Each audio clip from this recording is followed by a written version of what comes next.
근데 예전에는 왜 이렇게 전화 받으실 때 긴장하시면 마시고요 뭐 있었잖아요. 웅변 사투리. 예, 요즘은 그것도 없나요 혹시? 요즘 그렇게 하면 연기도 안 속죠 잘하세요? 아무도. 보이스피싱이 어느 정도 수준인지 경찰청 통계에 따르면 19년엔 한 6,400억 원 수준에서 2021년에는 7,744억 원으로 7,700억이에요 1년에.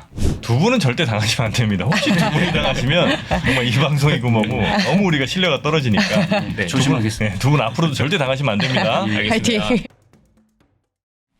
3프로TV 구해줘 주린이 오늘 여러분께 정말 중요한 정보를 좀 전달해 드리겠습니다. 예. 어떤 정보요? 오늘 말이죠. 네. 사실 우리 주린이 분들이 안 그래도 뭐 주식 때문에 돈 많이 까먹는데 네. 이런 돈까지 까먹으면 안 된다. 이런 돈까지 뺏기면 안 된다는 생각에 네. 보이스피싱 당연히 알고 계시죠? 알고 있어요. 뭐 이렇게 놀래 연출입니까? 뭡니까? 방송이니까. 아, 방송이니까. 놀래셨어요. 아니, 당한 적은 없고요. 당한 적은 없고 네. 예, 저도 뭐 사실 직접 제 돈을 뭐 뜯긴 적은 없는데 네. 요즘 보이스피싱 누가 당하나 이런 생각 많이 하잖아요. 근데 제가 뭐 뉴스인가 얼마 전에 보니까 매년 늘고 있는 거예요. 네. 이 정도로 뉴스에서 많이 나오고 이 정도로 많이 알려졌는데도 네. 왜 이렇게 많이 당하실까? 맞아.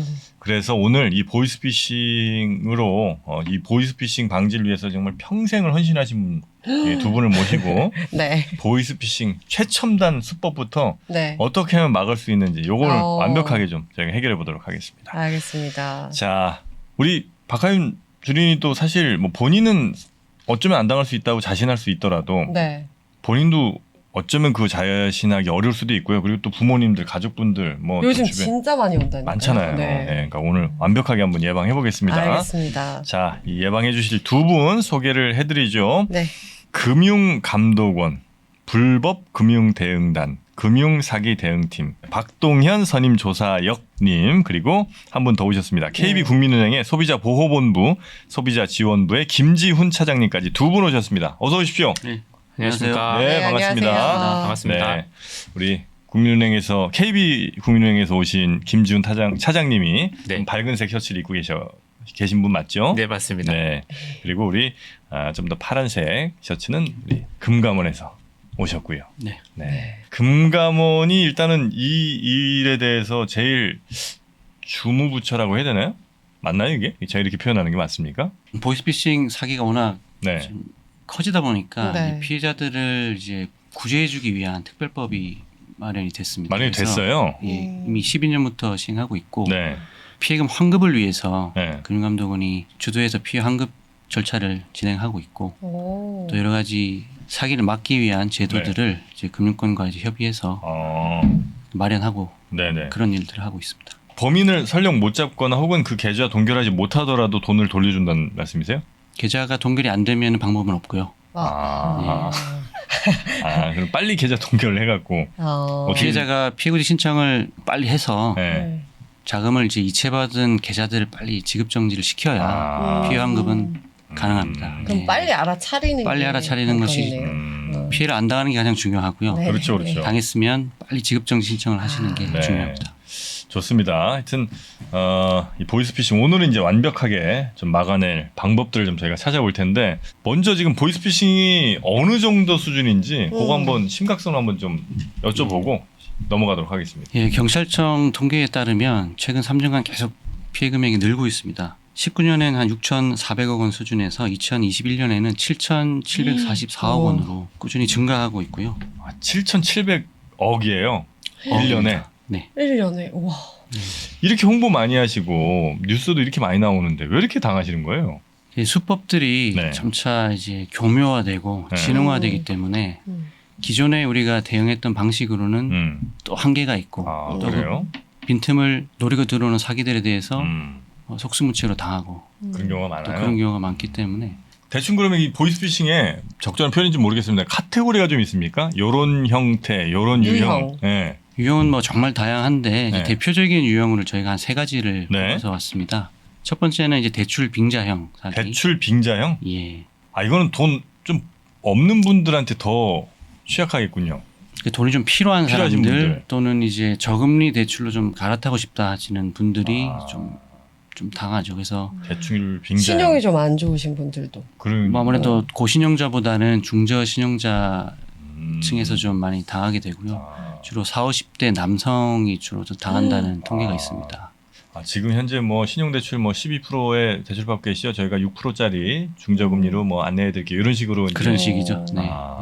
대출 빙자형 그리고 네. 또 어떤 형이요? 그리고 사칭형 두 가지 사칭형이 있습니다. 사칭형. 예. 네. 첫 번째는 이제 정부기관 사칭형. 아. 경찰이나 검찰, 금감원을 사칭한 아. 사기범들이 어. 여러 가지 이제 뭐 이유를 대면서 음. 돈을 이제 보내라고 하는 경우. 박하윤 씨 지금 저 계좌 동결되어 있습니다. 지금 빨리 뭐 처리하지 않으면 이거 저 뭐 이런 거 수사받을 수 있습니다. 이런 거. 그렇습니다. 불법 뭐 거래 어디에 연루된 이용됐다. 계좌입니다. 뭐 아. 그런 식으로. 근데 저 같으면은 어.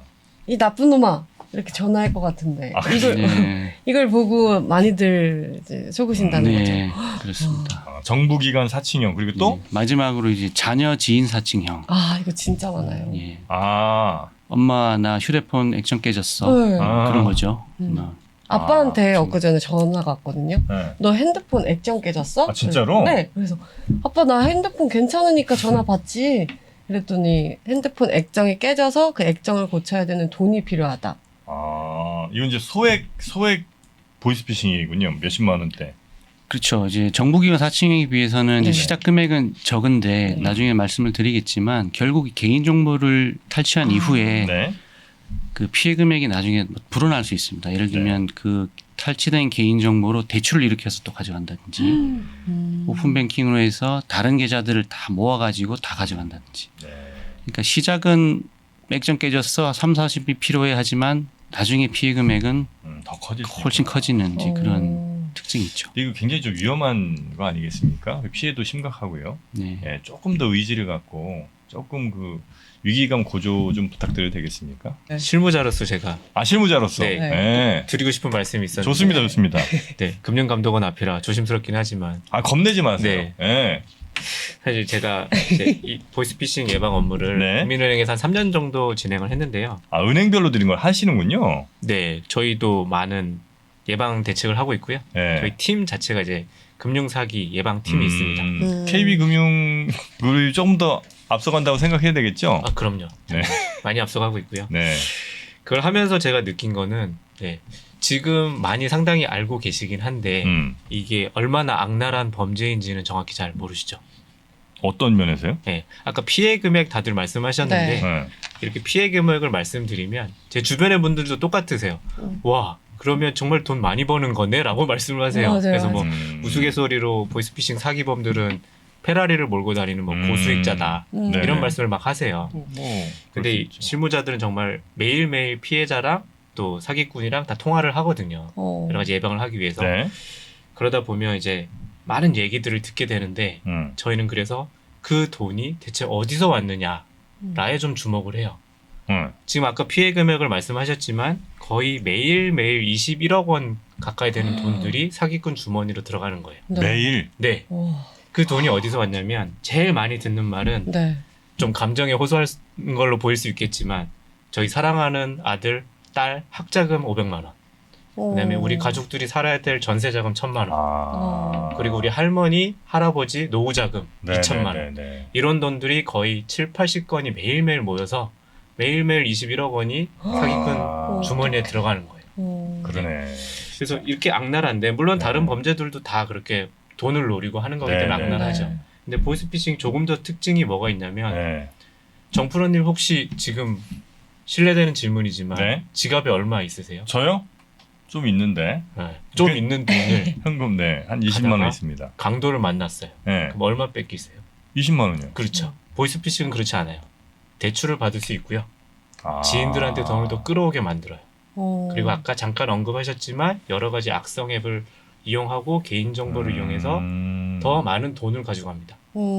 내가 가진 거보다 훨씬 더 많은 돈을 가져갈 수도 있다. 그렇죠. 그래서 저희가 정말 많이 보는 사례 중에 하나가 70대 할아버지 할머님들 이제 노후 자금이 있는데 조금 부족해서 조금 더 대출 받으려고 하다가 꼬임에 넘어가서 내가 평생 모은 2억 원 날리고 빚까지 또 생기시는 거예요.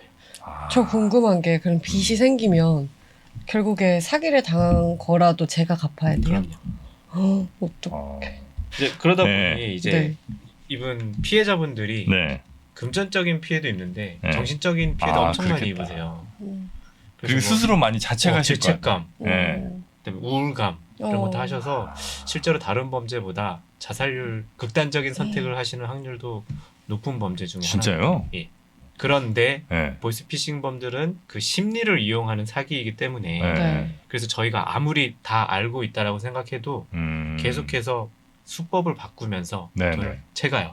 이게 그래서 똑똑하다고 안 당하는 게 맞습니다. 아니죠. 네. 뭐 은행원, 뭐 경찰관 다 당하세요. 아. 그렇기 때문에 절대로 자만하시지 말고 네. 제 개인적인 생각은 네. 위기 상황을 대비해서 항상 저희가 훈련 같은 걸 하잖아요. 네, 네, 네. 그런 것처럼 보이스피싱도 이런 게 있고 이런 사례가 있으니 조심해야겠다는 거를 항상 염두에 두시고 네, 네, 네. 그렇게 좀 사시는 게 네, 가장 큰 보이스피싱 예방법이다라고 생각을 해서 네, 그 네네네. 말씀을 꼭 드리고 싶었습니다. 진짜 좋은 말씀입니다. 네. 네. 내가 스스로를 자신하는 것만큼 위험한 게 없는 것 같습니다. 그렇습니다. 네. 나는 어떻게 바보 같은 이런 생각할 때가 어쩌면 제일 위험할 수 있다. 네. 네. 그리고 이제 그 진짜 좋은 말씀해 주신 게 그 피해 당하신 분들이 아마 내가 왜 이렇게 멍청했나 이런 생각을 아마 많이 하실 것 같아. 절대로 그런 생각 하시면 안 됩니다. 네, 그러니까 사건 일어난 다음에 네. 야 그걸 내가 몰랐다니 이러면서 되게 자책 많이 하실 것 같고. 네. 근데 누구나 당하실 네. 수 있고 음. 모두를 노리는 범죄이기 때문에 절대로 네. 그런 자책감 갖지 네네. 마시고요. 내가 잘못한 게 필요하시면 아니니까요. 네. 금융감독원이랑 저희 금융회사에 도움을 청하시면 도움을 네. 드리도록 하겠습니다. 그 아까 이제 뭐 몇몇 유형 소개를 좀 해주셨는데 연령대별로라든지 아니면 좀 더 취약한 뭐 그런 범죄에 또 휘말릴 수 있는 뭐 이런 분들이 또 따로 좀 있을까요? 예를 들면 뭐 자제분들이 뭐 한 10대 정도 나이대가 제일 위험하다든지 뭐 이런 게 좀 있나요? 예, 금감원에서 그 네. 피해자 설문조사를 얼마 전에 실시했는데 설문조사. 예, 네. 그 20대 이하의 좀 젊은 층들은 정부기관 사칭형에 좀 취약합니다. 사회생활 많이 안 해보고 실제로 그런 전화가 나한테 오는지 안 오는지를 이제 경험해보지 못한 이런 분들한테는 정부기관 사칭형이 좀 취약하다. 예. 네. 그 통계가 있고요. 아무래도 정부기관 사칭형은 개인정보를 이미 그 탈취를 했을 가능성이 큽니다. 그래서 전화 받는 사람의 뭐 인적 사항이라든지 주민번호라든지 이런 네. 것들을 줄줄줄 얘기해버리면 진짜. 좀 쉽게 이제 흔들리는 거죠. 79년생 박하윤 씨 이렇게 하면 바로 어떻게 하셨지 이러면서 그런 식인 거죠. 음. 예. 놀랄 수 있다는 거죠. 네. 그리고 그리고 요즘에 코로나 관련해서도 되게 네. 많을 것 같아요. 예. 그죠? 코로나? 네. 아. 코로나 뭐 지원금 주겠다. 뭐 아. 그게 이제 아까 말씀드린 이제 대출 빙자형의 일종이라고 보시면 되는데 네. 이제 그런 피해는 남성이든 여성이든 하지만 가장인데 이제 자녀 키운다든지 뭐 내 집 마련을 위해서 대출이 필요한 분들 그런 분들이 좀 대출 빙자형에 좀 취약하다 이제 그런 분석 결과가 있고요. 생계를 좀 책임지는 분들 입장에서는 당장 내가 1,000만 원 혹은 5천만 원이 필요하거나 혹은 이제 내가 많은 이자를 좀 내고 있는데 그 부담을 좀 줄이고 싶은 그렇죠. 마음이. 네. 그리고 자녀를 둔 5, 60대 여성분들은 그 자녀 지인 사칭형에 네. 취약하다 그렇게 이해를 하시면 쉽게 그건 충분히 들어올 뭐 것 그럴 같습니다. 것 같긴 하네요. 네. 그럼 이제 각 유형별로 좀 대표 사례들 하나씩 정도 좀 소개해 주시면 예. 저희가 조금 더 이렇게 피부로 잘 와닿을 것 같습니다. 먼저 대출 빙자형 사례를 네. 소개해드리면 금융회사를 사칭한 이런 문자 메시지로 시작하는 경우가 많습니다. 민생안전 손실보상 지원대출, 네. 뭐 코로나 지원, 뭐 특별대출, 정부 지원금 이런 명목으로 이건 문자는 진짜 많이 받았어요. 그리고 광고라고 앞에 써 있으니까 진짜 광고인가 보다 그럴 라고 수도 생각할 있고. 수 있을 것 같아요. 네. 이제 그런 광고를 받고 이제 대출 필요한 분들이 이제 연락을 하게 됩니다. 네. 이 번호로 연락을 하면 이제 사기범하고 이제 허위의 상담이 이루어지는 거죠. 대출 상담 과정에서 사기범들은 대출 비대면 대출 신청을 하시려면 뭐 A 은행에 뭐 뱅킹 앱을 설치하시고 개인 정보와 뭐 이게 필요한 것들을 이제 입력해 주세요. 실제 있는 은행을 알려줘요? 실제 은행을 사칭하니까요. 예를 들면 뭐 KB 국민은행입니다 이렇게. 국민은행이다. 국민은행 뭐 네. 누구입니다라고 시작하는 거죠. 그럼 이제 그 앱을 설치하는데 그 앱 생긴 거는 국민은행 앱이랑 똑같이 생겼어요. 네. 그 진짜, 일반인이 진짜. 외관상으로 구분할 이렇게 수 없는. 구분하기는 이제 힘들 정도로. 그럼 이제 그거 설치하면 사실은 그게 내 폰에 있는 모든 정보를 빼가는 그런 그렇죠. 거군요. 뭐 정보 탈취라든지 전화 가로채는 기능이 있는 이제 그런 앱이 설치된다든지 네네네네. 이제 그런 절차가 이루어지는 거죠. 근데 그런 앱들을 등록을 못하게 해야 되는 거 아니에요? 아닌가 그거는? 앱스토어 같은 데 있는 건 아니 근데 이제 개인 휴대폰의 네. 그 뭐 법률상이라든가 여러 가지 문제 때문에 네. 다 제어를 하진 못하고요. 어. 다만 이제 저희 금융감독원을 주관으로 해서 모든 금융회사들이 그 앱에 꼭 그 막아야 되는 필요성을 알기 때문에 실제 저희 금융기관 앱을 까시면 그걸 예방하는 기능들은 다 포함이 되어 있습니다.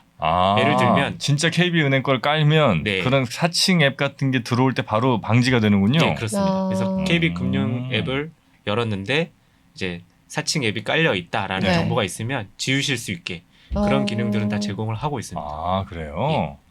하나 깔아놔야겠다. 은행 앱 없어?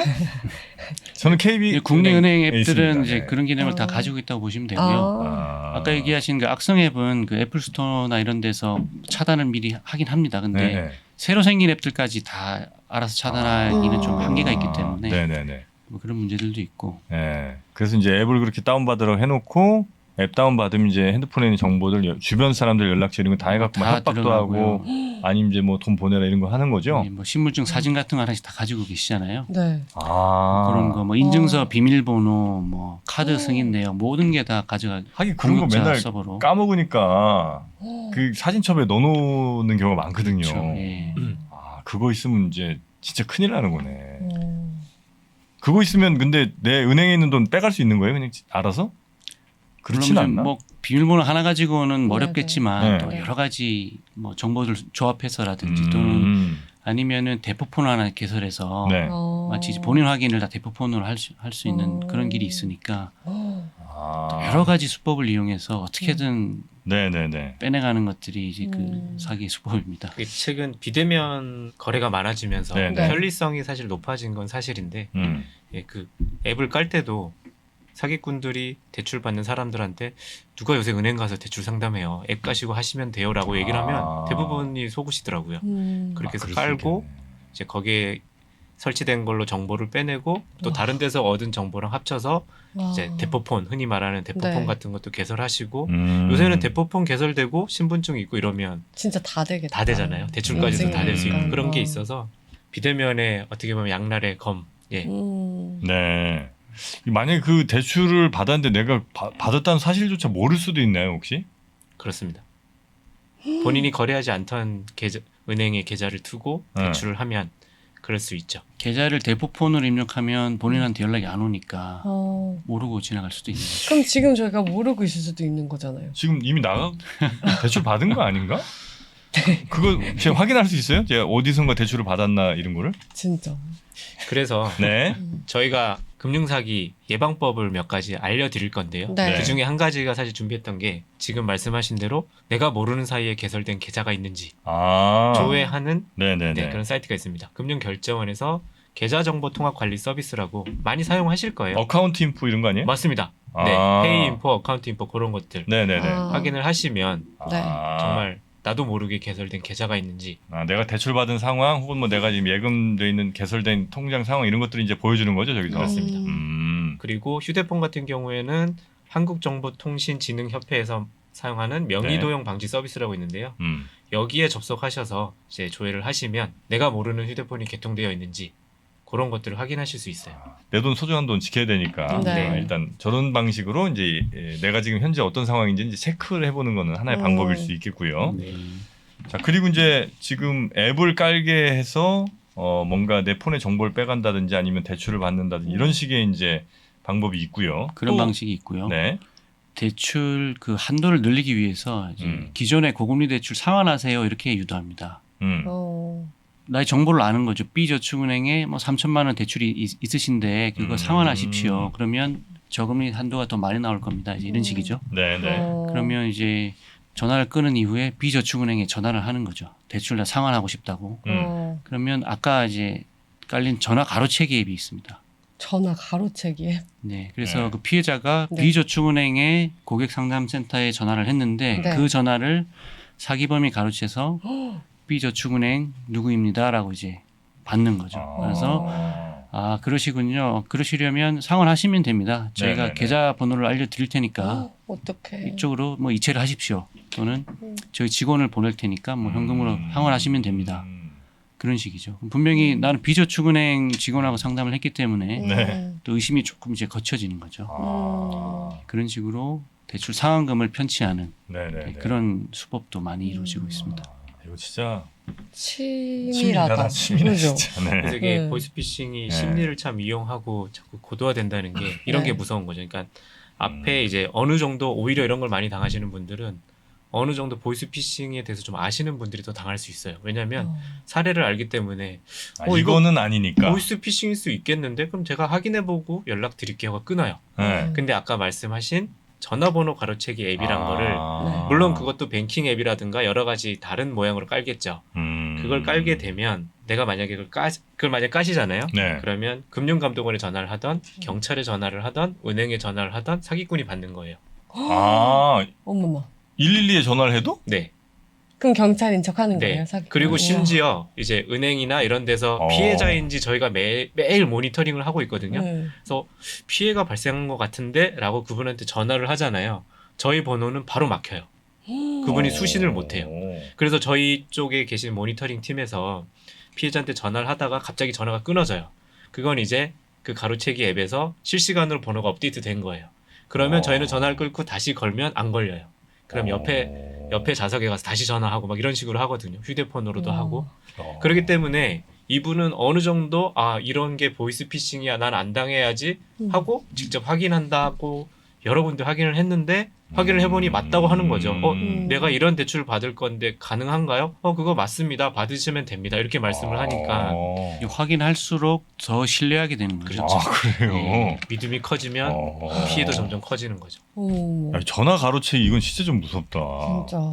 왜냐면 이제 내가 세상과 통하는 루트가 이제는 거의 내 핸드폰밖에 없잖아요. 네. 근데 그 모든 루트를 그렇죠. 길목을 잡고 네, 있는 거니까. 네. 야, 이거는 진짜 빠져나가기 좀 어렵. 근데 예전에는 왜 이렇게 전화 받으실 때 긴장하지 마시고요. 뭐 있었잖아요. 약간 연변 사투리. 예, 네. 요즘은 그것도 없나요 혹시? 요즘 그렇게 하면 연기도 안 속죠 잘하세요? 아무도. 그럼 경찰은 경찰답게.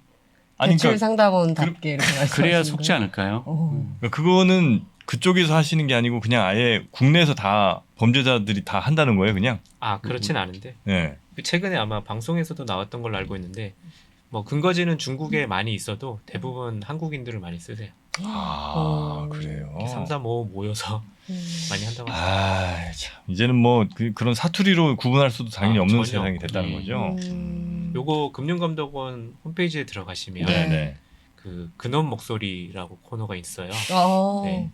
거기 그럼 가시면 보이스피싱 녹음된 그 목소리들이 다 네. 있군요, 거기에. 한번 확인해 보시면 전혀 그런 건 없습니다. 주로 그 사기꾼들이 또 전화를 하고 또 전화를 하나요? 여러 번 겹치겠지 뭐. 신고된 그래요? 네. 사기꾼들 목소리로 네네네. 자, 그리고 20, 30대가 많이 당한다는 정보기관 사칭형, 뭐 20대들이 특히 이제 많이 당한다는 이거는 이제 네. 어떤 식으로 이루어집니까? 뭐 이름에서도 알 수 있듯이 네. 흔히 금융감독원이다 아니면 검찰이다. 무슨 지검 검찰이다 네. 검사다 이렇게 해가지고 속이는 건데요. 그 공포심을 이용해서 일단 사기를 하는 거고요. 네. 지은 쟤들이 많으신 건 아닐 텐데 갑자기 이제 공공기관이라고 전화를 하면 아마 많이 당황하셔서 당하시는 것 같아요. 그래서 전통적인 방법으로는 일단은 전화를 해서 내가 무슨 뭐 서울지검 최검사인데 최근에 보이스피싱 조직들을 조사하다가 고객님의 계좌번호가 나왔다. 범죄에 연루된 거 아니냐라고 얘기를 하죠. 그러면 당황할 수 있잖아요, 그죠? 네. 그러면서 뭐 최근에 거래 내역 이런 것들을 막 읊어주는 거예요. 이 중에 이 거래는 이거 보이스피싱범들한테 돈이 들어간 것 같은데 우리가 좀 더 면밀하게 조사를 해봐야 된다라고 하면서 뭐 이제 인터넷이나 이런 데 떠도는 거 같은 걸로 정밀하게 진짜 검찰에서 사용하는 것 같은 서류를 꾸며서 휴대폰으로 메시지를 막 보내주고 이러는 거죠. 그래요? 네. 그런 다음에 정말 연루가 됐는지 안 됐는지 확인해야 되니까 우리한테 정보 주고 그다음에 계좌 잔고 얼마 있는지 다 넘기고 그렇게 하게 한 다음에 필요할 때는 이제 이게 정말 범죄 자금이 맞는지 당신 재산이 맞는지 확인해야 되니 금융감독원 뭐 이런 데 있는 안전 계좌로 일단 돈을 넘겨라 라고 하는 거예요. 네. 말로 들어서 그렇지 만약에 이런 거를 정말 전화해서 쭉 읊었다고 생각하면 네. 자신할 수 있으세요? 돈을 안 보낸다고? 아니 근데 내 계좌에 그러니까 내가 거래했던 내용은 어떻게 하는 거예요, 이 사람들이? 아까 말한 개인정보를 빼내면서 빼내면서 정보를 다 알게 되는 거죠. 하긴 문자 요즘 또 카드 내용 이런 거 다 또 카드 사용 내역 같은 게 다 네. 남아 있으니까. 그래서 뭐 예전에는 이제 할아버지 할머니들 대상으로 많이 할 때는 네. 네. 돈을 냉장고에 갖다 넣어라. 아니면 집 앞으로 사람이 갈 테니 그 사람을 줘라. 이런 수법을 많이 아. 썼는데 네네네. 이제 그런 건 잘 속지 않으시기 때문에 아. 이런 수법을 썼고요. 사실 근데 요것도 많이 퍼지면서 좀 많이 아세요. 그래서 최근에는 약간 혼합형이라고 해가지고 혼합형? 조금 바뀌고 있는데 어떻게요? 앞서 말씀드린 네. 이제 대출형 사기 대출 먼저 하는 빙자형과 거죠. 네. 사칭형이 이제 혼합되는 그런 유형들이 있죠. 아, 하이브리드로 갑니까? 네. 이제? 아. 와. 말한 고금리 대출에서 저금리로 갈아타시려면 저희가 하라는 대로 하세요 하라고 이제 대출을 하죠. 네. 그럴 때 아까 전화번호 가로채기 앱이나 이런 게 깔려 있을 거 아니에요. 네네네. 그런 걸 활용해서 다른 사기꾼이 전화를 합니다.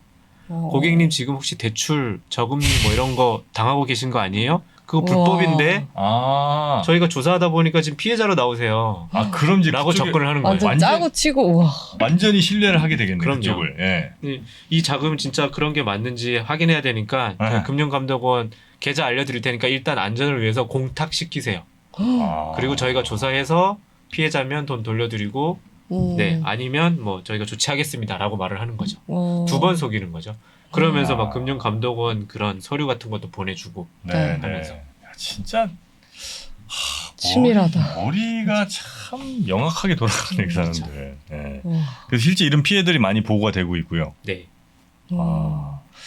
그리고 또 우리가 대표적으로 좀 많이 알고 있는 우리 박하윤 씨 부모님이 부모님도. 당하려고 하는 그 당할 가족 뻔한.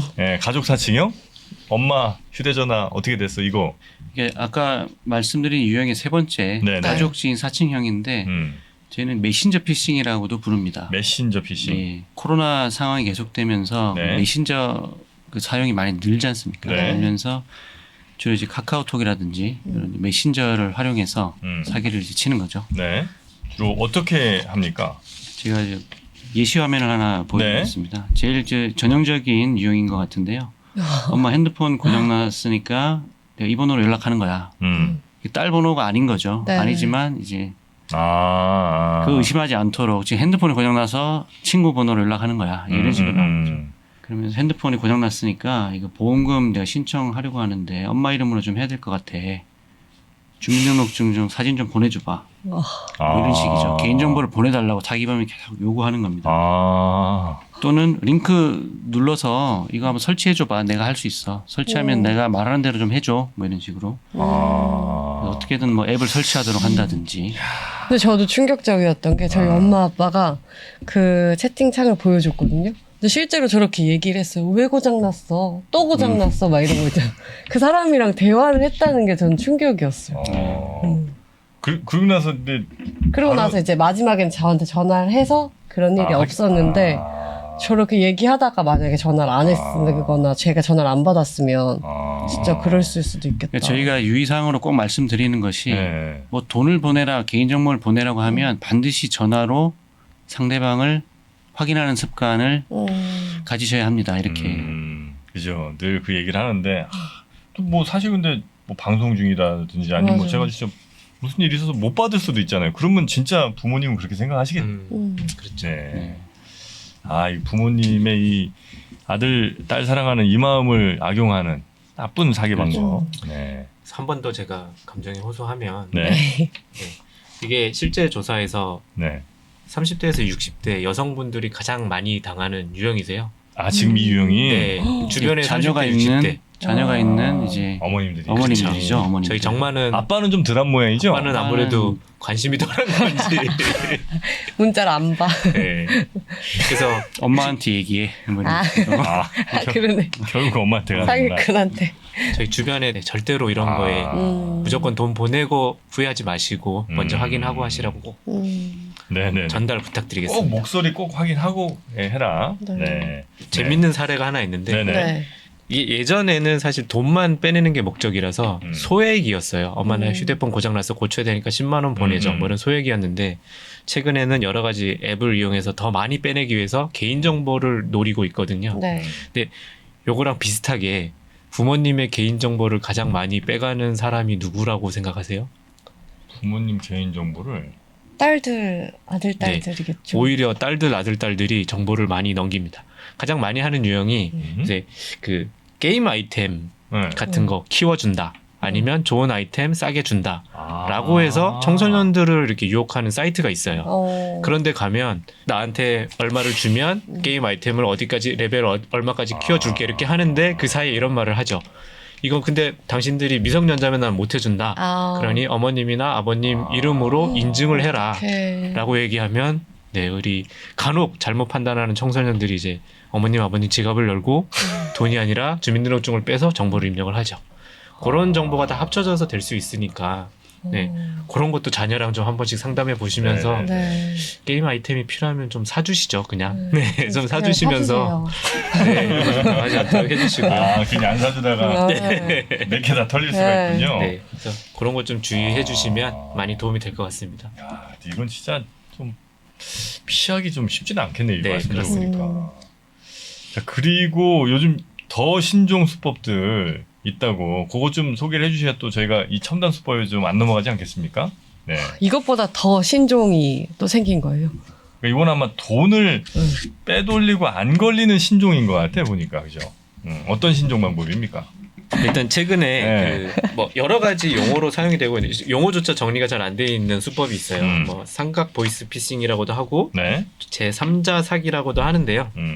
예전에는 이렇게 표현하기는 좀 그렇지만 사기꾼 한 명이 피해자 한 명을 속였어요. 근데 최근에는 사기꾼 한 명이 피해자 2명을 속여서 돈을 가로채는 수법을 쓰는 거죠. 가장 이해하기 쉬운 거는 네. 네, 만약에 제가 당근마켓에서 이제 상품권이 좀 남는 게 있어서 팔려고 올려놨어요. 네. 그럼 이제 누군가에 전화가 오겠죠. 네. 그래서 그 상품권 얼마입니까? 그래서 얼마입니다라고 해가지고 돈을 보내드릴 테니 핀번호를 알려주세요 하고 바로 돈이 입금이 돼요.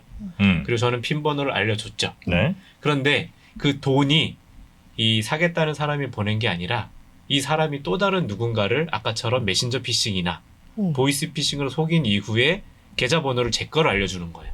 이해하셨나요? 저는 재빠릅니다 이쪽으로는. 네. 예, 저는 이해했어요. 이해했어요? 아니요. 이러니 당한 거. 제가 만약에 아까처럼 메신저 피싱을 해서 속였어요. 네, 저는 네. 완벽히 이해했습니다. 그 속이고 나서 돈을 어딘가로 받아야 되잖아요. 그렇지, 네. 그렇지. 그 돈을 받는 계좌를 네. 중고 마켓에 물건을 올리신 분 계좌로 지정을 하는 거예요. 그래서 거기로 돈을 보내고 그 중고 마켓 판매자한테 전화를 해서 돈 보냈으니 물건 달라고 하는 거죠. 이해하셨나요? 네네. 보시는 분들은 어려울 수 있어요. 이렇게 맞아요. 박하인 씨처럼. 맞아요.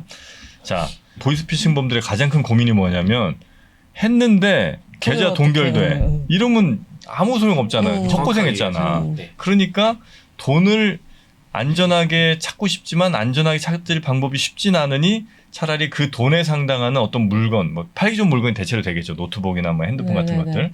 요런 것들 아니 뭐 상품권 굉장히 상품권이 좋네요. 제일 많습니다. 그거를 이제 내가 받으면 물론 1,000만 원 사기 쳤을 때 한 900만 원밖에 못 건진다 하더라도 그것도 땡큐잖아. 안전하게 받을 수 있으니까. 그래서 이제 박하인 씨한테는 그 보이스피싱 사기를 하고 돈을 대신 중고나라에 물건 올린 정영진한테 보내라 하는 거죠. 나는 대신 그 물건 값어치 있는 물건을 이 사기범한테 주는 거고. 네. Right? 정말 맞습니다. 빠르시고요. 아유, 그 고맙습니다. 이유까지 얘기해 주셨는데 네. 사기범들이 이제 대포 통장 구하기도 점점 어려워지고 그리고 그냥 저기 대포 통장으로 받았을 때 우리가 네네네. 지금 하고 있는 뭐 지급정지 제도라든지 ATM 인출 지연이라든지 그런 그렇죠, 것 때문에 그렇죠. 현금화가 좀 쉽지 않은 그런 상황이다 보니까 네. 이제 손 안 대고 코 푸는 격이죠. 오. 다른 손 안 대고 계좌를 손 안 코안 대고 대고 코 손안 풀면 대고. 여기 난리 나. 예. 그렇게 오. 하기 위해서 이제 네네네. 일반인들의 계좌를 이용하는 거죠. 아. 근데 이게 문제가 네. 그 중고나라 올리신 분은 물건만 팔았는데 그렇죠. 법률상 대포 통장이라는 걸 범죄자가 되는. 제공한 범죄자가 되는 거예요. 대포 그거 통장 어떻게 돼요? 명의인이라는. 아, 물론 이제 나중에 뭐 이렇게 하면 소명을 하시면 하시겠습니다만 되죠. 네. 아. 그래도 당분간 아마 계좌도 좀 동결될 거고 맞습니다. 어려움이 좀 있으시겠네. 네, 그렇죠.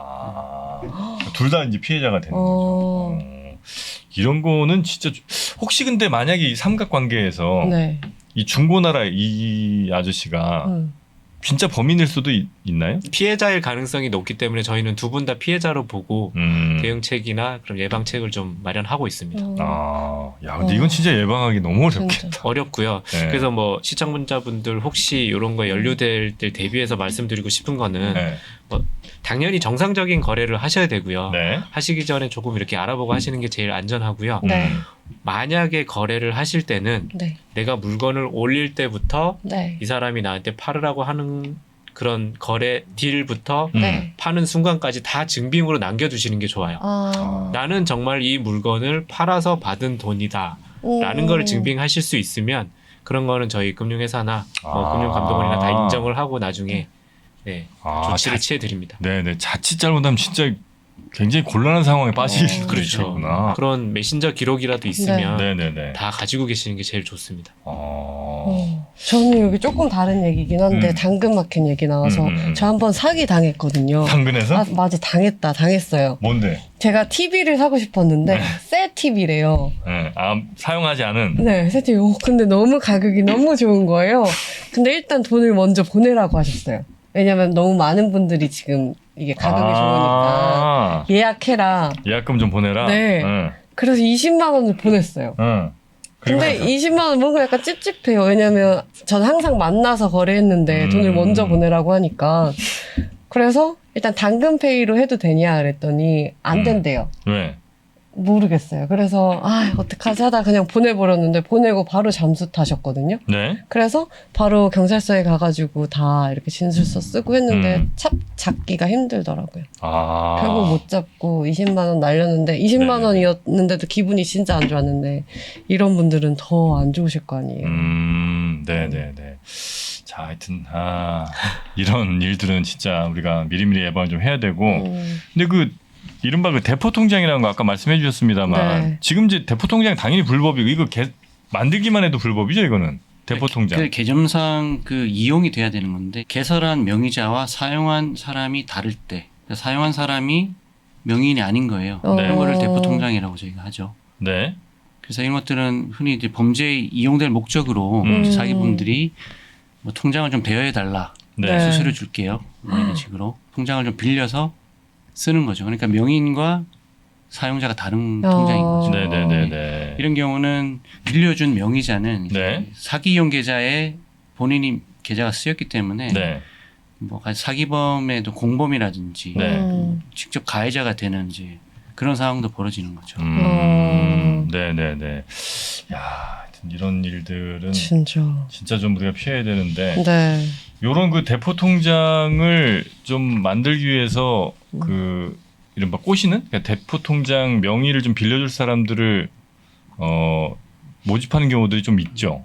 그것도 이제 수법은 다양합니다. 네. 예를 들면은 이제 아까 대출 빙자형에 좀 연계해서 보면 대출을 받으실 수 있는데 네. 신용 점수가 좀 부족하니까 네. 통장을 주시면 저희가 그 거래 실적을 만들어 드릴게요. 신용 점수를 저희가 높여 드릴게요. 이런 식으로 해서 뭐 통장을 빌려간다든지. 네. 취업이 되셨는데 급여 통장 목적이나 이런 목적으로 네. 이건 줄 수밖에 없겠다. 통장이나 카드를 제출해 주세요. 우리 회사로. 뭐 예를 들면 지금 귀하의 계좌로 돈이 입금될 텐데 그거 좀 인출해 주시면 수수료 드릴게요. 네네네. 뭐 이런 식으로. 그건 피해자 자금이겠죠. 그런 식으로 해서 통장을 이렇게 다른 사람의 명의의 통장을 네. 이렇게 쓰는 사기범들이 이제 그런 수법들로 많이 유인을 하고 있습니다. 신용 점수를 좀 올려야 된다 등등 이런저런 이유를 대면서 대포 통장을 좀 개설하게 만들고 통장 잠깐 빌려달라. 그리고 이제 대신 얼마를 뭐 주겠죠 또. 수수료를 주는 거죠. 네. 근데 그 수수료 받는 것도 불법에 해당됩니까? 그렇게 받고 빌려주는 거? 근데 범죄 목적이기 때문에 네. 당연히 불법이라고 보시면 되고요. 결국은 의도치 않게 그냥 속아서 빌려줬는데 네네. 뜻하지 않게 대포 통장 명의인으로 등록돼서 금융거래 제한을 받는다든지 네. 경찰 수사로 인해서 고통을 당한다든지 네. 뭐 범죄자로 낙인찍힌다든지 그런 일들이 많이 일어나고 있습니다. 그럼 한마디로 고의성이 없으면 대포 통장 명의인은 처벌을 받아요, 안 받아요? 그거 제가 거꾸로 질문을 좀 드려도 될까요? 네네. 앞서 좀 많이 말씀을 하셨는데 네. 물론 대포 통장인지 알고 빌려주는 경우도 있겠지만 사실 그런 경우는 극히 드물고요. 네. 취업을 위해서 아니면 아르바이트를 위해서 수수료 조금 벌기 위해서 통장을 빌려주는 경우가 대부분이거든요. 네. 그러면 고의성이 없으면 처벌을 안 받을까요? 안 받아야 되는데. 제가 다른 사례를 하나 좀 말씀을 좀 드려볼게요. 네네. 이거는 저희 팀에서 제 옆에 있던 과장님께서 직접 받으셨던 사례인데 영업점에 한 30대 남성분께서 2천만 원 정도를 인출하러 오셨대요. 근데 아무래도 좀 이상해서 직원이 저희 팀에 전화를 한 거죠. 네. 그래서 봤더니 어떤 70대 할머니 분의 통장에서 넘어온 돈인 거예요. 그리고 캐피탈 같은 데서 이제 대출도 받으셨어요. 그래서 그 할머니한테 전화를 드렸더니 아, 그 돈 그분 찾아가시면 됩니다. 2천만 원 주시면 됩니다라고 하시는 거예요. 그래서 저희가 아, 혹시 이거 뭐 대출이나 노후자금 때문에 보이스피싱 당하신 것이 있으니까 사실대로 말씀해 주세요라고 1시간을 가까이 설득을 했는데 네. 아니래요. 주면 된대요. 네. 그래서 이번에는 그 찾으러 오신 남성분을 설득해 봤어요. 네. 혹시 이거 찾아가시면 수수료 받으시는 거 아니냐. 네. 이거 어떤 할머니 거의 전 재산인 것 같은데 찾아가시는 게 맞냐라고 얘기를 했어요. 근데 이분이 아니래요. 자기 찾아가야 되는 돈이래요. 근데 저희 뭐 은행은 사실 사법기관이 아니다 보니까 계속해서 잡아두고 있을 수는 없거든요. 네. 어느 한쪽이 인정을 해야 됩니다. 네. 근데 결국은 그래서 돈을 출금시켜 드렸죠. 네. 그랬더니 한두 시간 뒤에 할머니께서 전화가 오셨어요. 아, 울면서.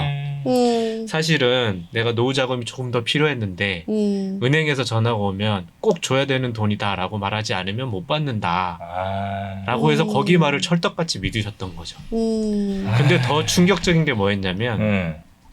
이제 나중에 그 남성분한테 전화가 왔어요. 네. 자기 사실은 수수료 20만 원 받기로 하고 돈 찾아준 건데 저 처벌 받아요? 라고 물어보더라고요. 어떻게 돼요? 네. 받아야지. 그쵸. 처벌 그래서 받아야죠. 말씀드린 대로 앞에 얘기만 들으면 고의성 없이 대포통장을 빌려줄 수 있을 것 같아요. 근데 그 판단이 상당히 애매할 뿐더러 범죄에 이용된 계좌이기 때문에 네네. 고의성이 있어도 속아서 빌려줘도 처벌을 받습니다. 형사적 처벌, 민사적 처벌 다 받고요. 네. 그리고 금융기관도 거기에 합당하는 이제 제재를 조금 드려요. 네, 뭐 네. 가장 큰 예가 대포통장의 명의인 분들은 최소 3년, 뭐 최장 10년까지 네. 계좌 개설 못 하고. 계좌 개설을 못 하고 네. 네. 나머지 이제 뭐 대출이나 이런 거 다 받으실 되고. 때 조금의 제약사항이 있을 수는 있죠. 그런 식으로 금융 거래 약간씩 제한이 있을 수 있습니다. 네네. 처벌해야죠. 그래서 통장 대여가 특히 문제가 되는 건 뭐냐면 젊은 층들이 이게 고액 알바에 속아서 이런 일을 또 하는 경우들이 있어요. 계좌 빌려주면 돈을 많이 드린다는 얘기 혹해서. 네네네.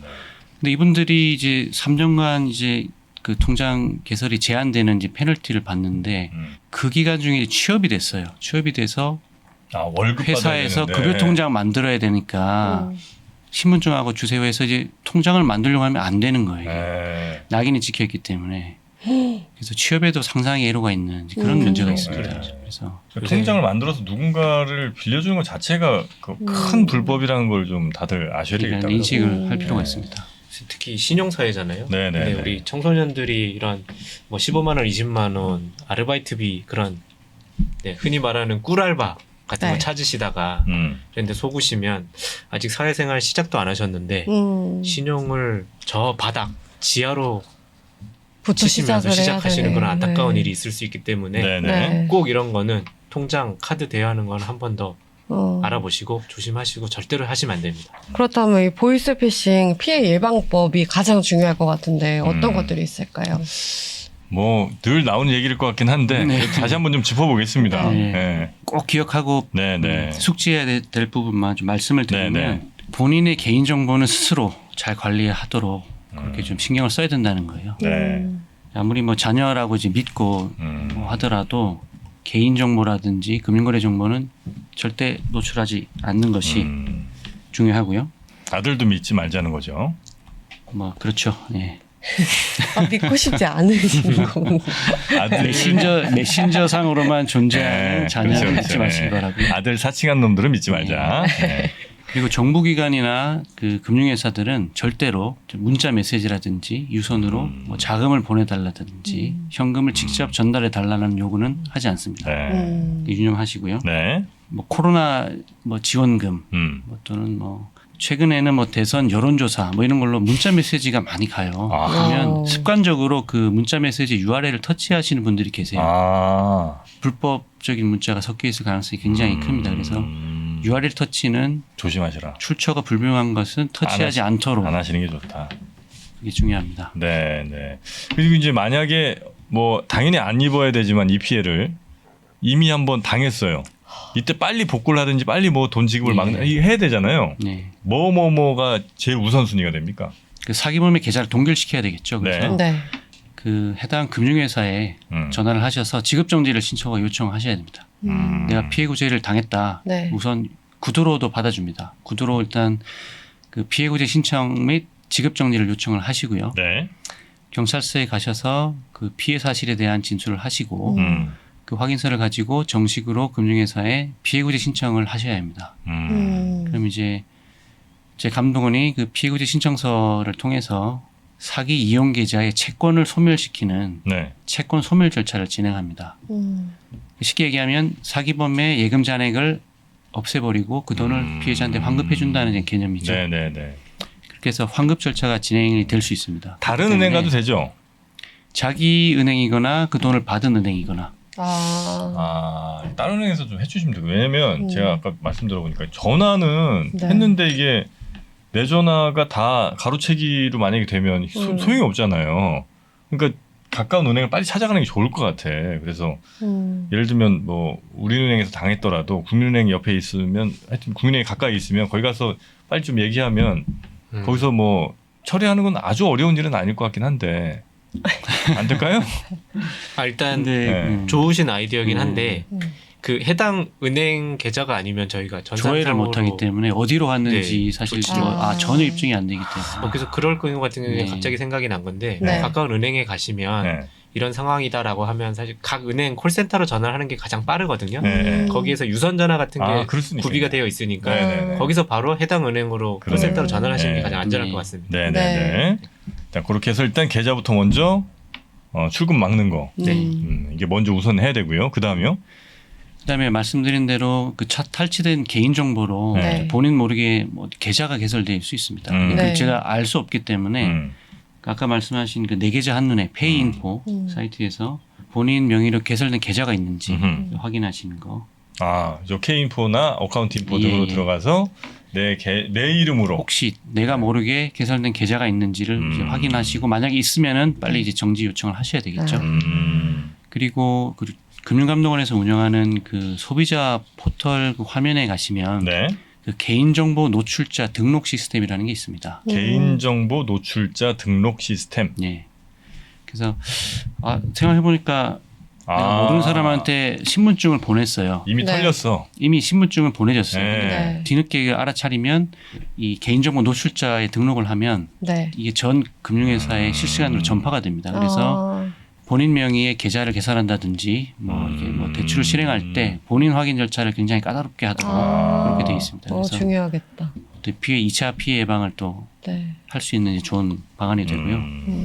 그다음에 요즘 그 대포폰을 개설해서 네. 이제 금융거래에 많이 활용을 합니다. 사기범들이. 그래서 그 명의도용 방지 시스템이라고 네. msafe라는 사이트에 가시면 네. 네. 본인 명의의 휴대폰이 개통되지 않도록 음. 그걸 이제 차단하는 서비스를 신청할 수가 있습니다. 네네네. 그것도 미리 신청해 놓으시면 또 2차 피해를 또 막는 방안이 될 수 있습니다. msafer라는 오늘 뭐 다운 받을 것도 많고 이것도 다 가짜 막 있는 거 아니야? nsafer 뭐 이렇게 하고 보이스피싱에. M으로 꼭 해야 되는. 네, 하여튼 이런 것들을 미리미리 예방하는 방법이 될 수 있으니까 네, 그런 네. 것들도 한번 저희가 잘 생각해 보도록 하겠습니다. 혹시 뭐 오늘 못다 하신 말씀 있으시면 지금 잠깐 시간 드릴까요? 이 말은 내가 오늘 보이스피싱 관련해서 꼭 좀 시청자분들께 전해야 된다. 제가 말씀드리겠습니다. 네네네. 네, 이거는 제가 은행에 근무를 하면서 말씀을 좀 드리고 싶은 부분인데요. 네. 금융감독원을 비롯해서 이제 금융회사에서 이렇게 보이스피싱 예방을 위해서 많이 노력을 하고 있어요. 항상 죄송스럽기도 하고 좀 그렇지만 꼭 해야 되는 부분 중에 하나가 네. 예전과 다르게 은행에 오시면 좀 불편하신 상황이 있으실 거예요. 예전 같으면 네. 내가 내 통장 만드는데 내가 내 돈 찾아가는데 뭐가 이렇게 복잡해 라고 말씀하실 수 있을 정도로 네네네. 여러 가지를 하고 있어요. 체크하는 네. 게 많죠. 맞아요. 네. 그래서 뭐 최근에 가보셨는지 모르겠는데 통장 하나 만들려고 그러면 뭐 슥슥슥 하고 주는 소리가 많아요. 네. 돈 찾으러 가도 뭐 이렇게 쓱 줘요. 음. 근데 그 쓱 주는 것들을 혹시 한번 보신 적이 있으신가요? 아니요. 네. 저기 화면에 제가 혹시 좀 준비는 해왔는데 네. 길지만 내용을 네. 한번 보시면 지금은 아마 저희 말씀을 들으셨기 때문에 눈에 쏙쏙 들어오실 거예요. 타인으로부터 통장 대여 요청을 받은 사실이 있습니까? 아니요. 네. 한마디로 말해서 보이스 피싱에 당해서 통장 만들러 오신 거예요? 라는 걸 물어보는 거죠. 그리고 여러 차례. 네. 돈을 찾으실 때는 저희가 말씀드렸던 모든 유형들을 넣으려고 노력을 했어요. 이런 식으로 보이스피싱을 당하시고 돈을 찾으러 오신 거 아니세요? 이런 거를 하는 거예요. 네. 그래서 이런 게 모든 이제 금융회사가 네. 금융감독원 하에 다 진행을 하고 있는데 음. 이게 고객님들을 불편하게 해드리려는 것도 아니고 네. 저희가 어떤 목적에서 하는지 이제 충분히 이해하셨을 네, 거예요. 네, 네. 그러다 보니 실제로 이걸로도 많은 분들이 아 내가 피해자구나라고 많이 인식을 많이 하시거든요. 어. 네. 그래서 이게 효과가 워낙 좋아서 지금 올해에는 이제 음. 금융감독원 주관 하에 요 문진표를 조금 더 세분화해서 네, 네, 제가 네. 좀 더 예방하려고 노력을 준비를 하고 있거든요. 네. 그래서 그런 부분들 좀 이해를 해주시고 아 은행이 음. 다 우리 재산을 좀 지켜주기 위해서 하고 있구나라고 네. 하는 걸 좀 이해를 해주시고요. 그리고 사기꾼들의 말만 철떡같이 믿지 마시고 네. 저희가 도와드리려고 저희가 하루 종일 모니터링도 하고 피해자 같으시면 전락도 드리고 그다음에 이런 예방 홍보물이나 이런 것들을 통해서 은행에서 계속해서 내보내고 있거든요. 네. 그런 거 좀 귀를 기르시면서 금융회사의 말에도 좀 귀를 기울여 주십시오라고 꼭 말씀을 드리고 싶습니다. 네. 또 한 가지 네. 말씀드리면 네. 이제 저희가 홍보 활동을 많이 합니다. 최근 또 유행하는 수법이 있으면 그에 맞게 또 홍보를 하는데 본인이 습득하시는 것도 중요하지만 네. 이제 집에 계신 이제 부모님이나 형제 자매들한테 꼭 네. 이런 내용을 좀 공유를 좀 전파를 같이 하시면서 전 국민이 좀 이게 좀 전파가 되고 네. 네. 미리 그 사례들을 알면 이제 길목을 지킬 수 있으니까. 네, 네, 네. 알겠습니다. 좀 아, 근데 이렇게 해주시면 여러 번 체크하시는 것도 좋은 것 같은 게 꼭, 그러니까 요거에 해당돼서 내가 알아차리는 것도 있을 수 있겠습니다만 일단 시간만 좀 지연해도 조금 도움은 좀 될 수 그렇죠. 있을 네. 것 같기도 해요. 네. 네. 그 시간 지연하면 피해자가 한 번 더 생각하게 그렇죠, 되거든요. 그렇죠. 어. 네. 아, 맞아요. 그래서 실제로 ATM 인출 지연이라고 네. 그것도 큰 돈이 들어오면 한 30분 뒤에 출금 아. 가능한 제도도 있거든요. 어. 네, 네. 그런 것도 근데 불편하다고 민원을 내시는 분도 맞아요. 계신데 아. 그런 부분 좀 이해를 해주시면 저희가 네, 좀 더 네. 제도를 원활하게 운영할 수 있을 것 같습니다. 저도 사실 저거 되게 불편하다, 복잡하다라고 생각했는데 오늘 이 이야기를 들으니까 맞아요. 너무 필요한 것 같아요. 혹시 뭐 부모님 모시고 은행에 갔는데 은행원이 이런 서류를 쓱 줬는데 어머님이 아 이거 뭐야 이렇게 하시면 네. 손을 딱 붙으시고 네. 어머니 이거 어머님 재산 지키려고 하는 거예요. 엄마 내 말 쓰세요라고 들어? 말씀해 주세요. 네. 하시고 그러면 네. 많이 도움이 될 것 네. 같습니다. 보이스피싱에 대해서 저는 이제 어느 정도 알고 있다고 생각했는데 저도요. 꽤 그래도 몰랐던 내용도 좀 있었던 것 같고요. 네. 도움이 좀 많이 됐었던 것 같습니다. 또 아마 보시는 분들도 예방하시는데 도움이 네. 분명히 좀 되셨을 것 같습니다. 맞습니다. 자, 오늘 두 분과 함께 저희가 보이스피싱 정말 맨날 그렇게 기승을 부린다고 하는데 계속해서 피해가 늘어가는 이 보이스피싱에 대해서 저희가 완벽하게 오늘 잡는 방법을 한번 살펴봤고요. 오늘 저희와 함께 해주신 두 분, 네, 오늘 저희와 함께 해주신 두 분, 우리 박하윤님이 마지막으로 한 번 더 말씀해 주시죠. 네, KB국민은행 소비자보호본부 소비자지원부 김지훈 차장님 그리고 금융감독원 불법금융대응단 금융사기대응팀 네. 박동현 선임조사형님 감사합니다. 두 분 하여튼 오늘 너무 고생 많으셨고요. 네. 두 분은 절대 당하시면 안 됩니다. 혹시 두 분이 당하시면 정말 이 방송이고 뭐고 너무 우리가 신뢰가 떨어지니까. 네. 조심하겠습니다. 두 분 앞으로도 절대 당하시면 안 됩니다. 화이팅. 오늘 고생 많으셨습니다. 고맙습니다. 감사합니다. 수고하셨습니다.